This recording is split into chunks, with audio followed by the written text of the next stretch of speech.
Iran और Israel के बीच युद्ध के हालात बने हुए हैं। इस सबके बीच में कांग्रेस की संसदीय दल की नेता सोनिया गांधी ने एक लेख लिखा है जिसमें भारत सरकार की नीति के ऊपर ही सवाल खड़े किए हैं। हमारे साथ मौजूद हैं बीजेपी के राष्ट्रीय प्रवक्ता आरपी सिंह जी।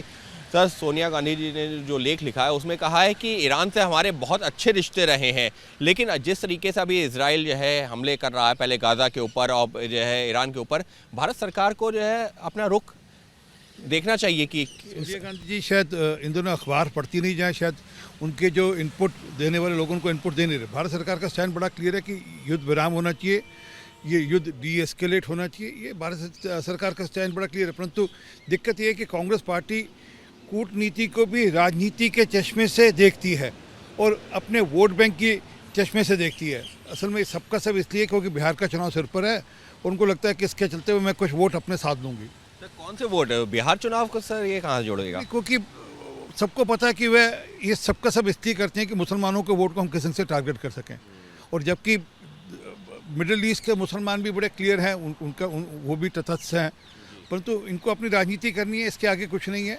और मैं रिपीट करता हूँ, सोच है कि राजनीति को वोट बैंक के चश्मे से मत देखा करें और कूटनीति को तो बिल्कुल मत देखा करें। लेकिन सर, लेख में लिखा गया है कि भारत सरकार को शांति के स्थापित करने के लिए, तनाव कम करने के लिए पुल के रूप में कार्य करना चाहिए ईरान और इजराइल से। हालांकि इजराइल से हमारे संबंध अच्छे हुए हैं पिछले कुछ दशकों तक। इजराइल और ईरान दोनों का साथ संबंध है और इसलिए भारत ने बड़ा क्लियर स्टैंड लिया कि ये युद्ध बंद होना चाहिए, डी एस्केलेट होना चाहिए। भारत का स्टैंड क्लियर है, परंतु कहा ना कि उनको हर चीज़ में वोट बैंक दिखता है और वह मुझे लगता है कि आजकल उनके जो इनपुट देने वाले लोग शायद उनको कम इनपुट दे रहे हैं, या शायद वही आजकल इनपुट ठीक ढंग से नहीं दे रहे, इसलिए इतनी बात हो रही है। तो आप कह रहे हैं कि ये जो पूरा लेख लिखा गया है जिसमें भारत सरकार को नसीहत दी गई है, ये भी सिर्फ जो है एक जो धर्म विशेष के वोट को हासिल करने के लिए आप कह रहे हैं? हाँ बिल्कुल। वो पहले भी जब हमास के खिलाफ इजराइल का युद्ध चल रहा था तब भी इसी प्रकार का मामला चल रहा था।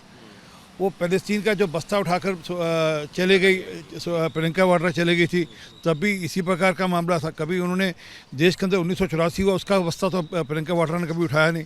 तो क्या कि उनका हर जो मूव होता है, उनकी हर जो चाल होती है, वो वोट बैंक की राजनीति से प्रेरित होती है। यानी साफ तौर पर सोनिया गांधी का जो ये लेख है ये वोट बैंक की राजनीति से प्रेरित है, और क्योंकि वो एक धर्म के लोगों को अपने साथ में रखना चाहती हैं। जी सर, कुछ ऐड कर रहे हैं? देखिए, उनका जो मित्र देश है कांग्रेस का पाकिस्तान, उसके बारे में भी समझ लें क्या कह रहा है पाकिस्तान। पाकिस्तान भी तटस्थ है। तो क्या है कि हर देश की अपनी कूटनीतिक स्टैंड है, परंतु अफसोस ये है कि बिहार का चुनाव सिर पर है, इसलिए इस प्रकार के बयानबाजी हो रही है। बिहार का चुनाव सिर पर है, इस वजह से इस तरीके की बयानबाजी कर रही हैं, क्योंकि एक धर्म विशेष के वोट हासिल करने की कोशिश है और इस वजह से कूटनीति में राजनीति को शामिल कर रही हैं सोनिया गांधी इस तरीके के लेख के जरिए। कहना है बीजेपी के राष्ट्रीय प्रवक्ता आरपी सिंह का। सहयोगी कैमरा पर्सन सुनील कुमार के साथ अंकित गुप्ता, एबीपी न्यूज़, दिल्ली।